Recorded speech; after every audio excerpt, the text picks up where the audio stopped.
back in February, I think it was, might have even been January, I checked on some overwintering Lappet Moth caterpillars that have been keeping outside, and I was quite surprised that they became almost instantly active. It was a fairly mild day, and I think it's time we had an update because they've changed a little bit.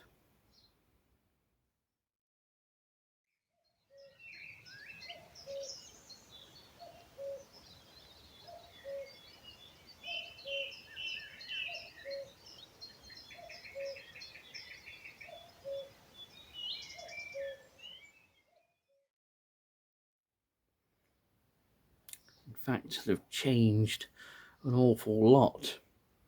This is the absolutely fabulous and extremely large caterpillar of the Lappet Moth. A quite beautiful thing. Not all are marked as nice as this one. And I don't know how well you're going to see this, but there's two sort of flashes of a deep petrol blue that makes this caterpillar one of the most stunning, and it has to be one of the largest that we have here in the UK. It's a stonker. Lappet caterpillars really are enormous beasts, and quite frankly, they're larger than what I remembered them. But the one that I have showed you and this one, I think, are going to be females, because these caterpillars are larger than one which is already pupated. But what a fabulous caterpillar these are. Absolutely huge, but fabulously marked. And then at the front, you might see those two, they appear black, but when they're opened up, they are a deep petrol blue. This one is now eating, but they've been quite interesting to get through. They're fairly easy to get through the winter as long as you keep them outside. And these were given minimal protection from the worst of the British weather. But this is the second time that I've reared Lappet Moth caterpillars, and similarly to the first lot, there's huge variation in size of these. You've got the two that I've showed you here, which are as good as 4 inches as you'll ever get. Very, very large, larger than most of the hawk moths, and probably slightly larger than privet hawk moth. But then again, there are some caterpillars of the brood that are a third of this size. I have lost some. They all did well through the winter, but there were casualties along the way for whatever reason. In general, lappets are fairly easy to rear, and the best kept outside, obviously in a cage, and mine have always been on food plant that are stood in water. If you've got growing food plant and a lot of it, then that would be ideal. But what a super thing, eh?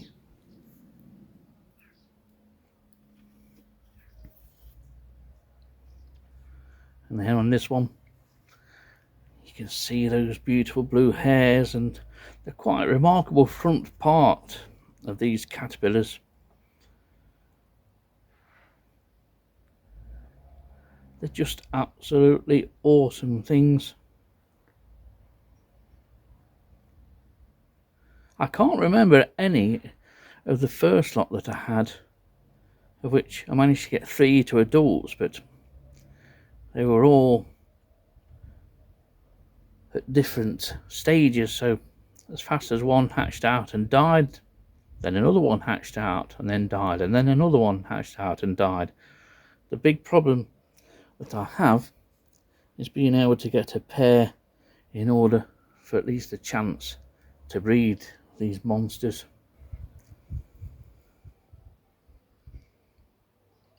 It's some caterpillar, isn't it? This one is easy 4 inches in length, and I'm running out of branch.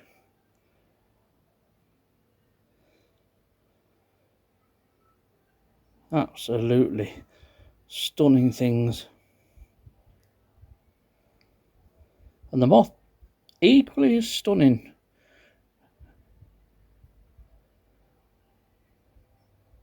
And something that we'll be able to see in a few weeks' time.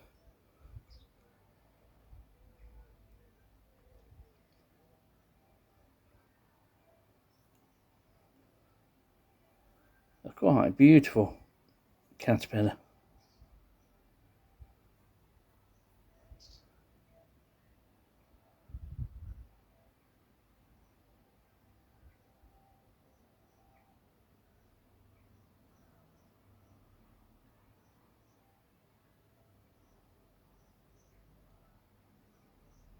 That blue is absolutely beautiful.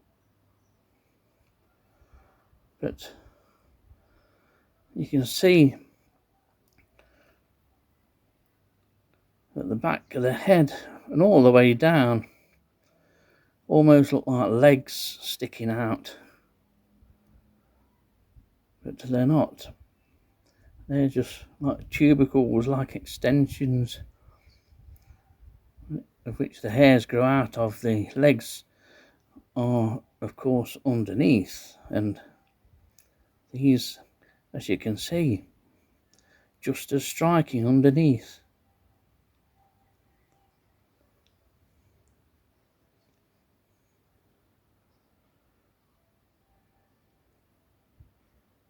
But look at that blue.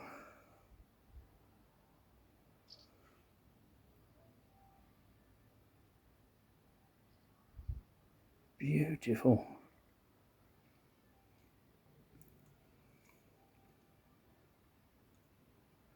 What a caterpillar it really is.